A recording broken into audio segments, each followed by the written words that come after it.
just something to think about. What does letting your gentleness known to everyone have to do with joy, with rejoicing? Let your gentleness be known to everyone. The Lord is near. Don't worry about anything, but in everything, by prayer and supplication, with thanksgiving, let your requests be made known to God. Once again, he's talking about a practice, a way of life, a way of being that shifts things. And there is one practice I'd like us to try today that they mention in here sort of tangentially. It's on 248. They say that research has shown that the simple act of smiling, first they said, as we just heard, quickest way to good karma is to rejoice. Then they say research has shown that the simple act of smiling for as little as 20 seconds can trigger positive emotions, jump-starting joy and happiness. So I'm going to get you to smile with me for 20 seconds. We're just going to see what happens. And I know this is a little forced, but it's just the way we're going to practice. So when I hold up my finger, that's where we're starting. And even if you don't feel like it, just stretch your face open. Okay, here we go. 20 seconds. Oh, wait, that's not working. You'd like to do it this way. Oh, phooey. One Mississippi. Oh, I see. Okay. Stopwatch. Reset. Start. Okay. Smile. Hold it. It's gonna be long. Keep going. 20 seconds.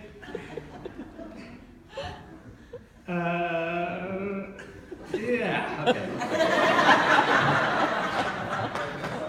You can go back to being grim now.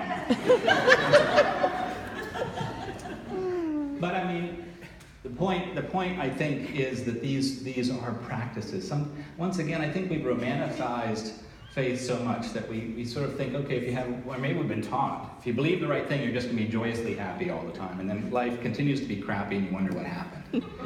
But it's a practice, it's a way of life, it's something to engage. They mentioned something that all of us have felt from time to time, also that the sense that this is all kind of naive. People are often skeptical of gratitude and wonder if it is a naive point of view or will lead to complacency or even injustice. If we're grateful for what is, will we be less likely to work for what still needs to be? If the Dalai Lama is able to find things in his exile that he is grateful for, will he be less willing to stand up to the Chinese occupation of Tibet? And the third author of this book, Abrams, says, UC Davis professor Robert Emmons has been studying gratitude for over a decade, and in one study, they found that grateful people do not seem to ignore or deny the negative aspects of life. They simply choose to appreciate what is positive as well. People with a strong disposition toward gratitude, they say, have the capacity to be empathic and to take the perspective of others. They are rated as more generous and more helpful by people in their social networks. They're also more likely to have helped someone with a personal problem or to have offered emotional support to others. So the practice of gratitude seems to shift our perspective, make us more aware of those around us and not less. In a sense, gratitude is not so much an attitude. It's not just a positive attitude about things, it's an orientation to life, a different way of seeing your life in relation to the world and in connection to others. When we see ourselves from an individualistic perspective, on our own, in a world of scarcity and competition, it's easy to live in fearful, grasping ways that steal our joy.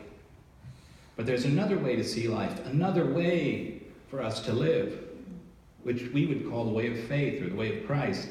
We see this in Jesus' parable about the workers who were entrusted with God's abundance. When we live in fear of God, of life, of others, of our own failure, we tend to hide our gifts, bury our hopes, and dim the light within us. But when we recognize the abundance of God flowing into the world and into our lives, we are set free to cultivate and share that same abundance in our lives, in places like this church and in the wider world. It's a shift in our perspective, and they talk about this as well.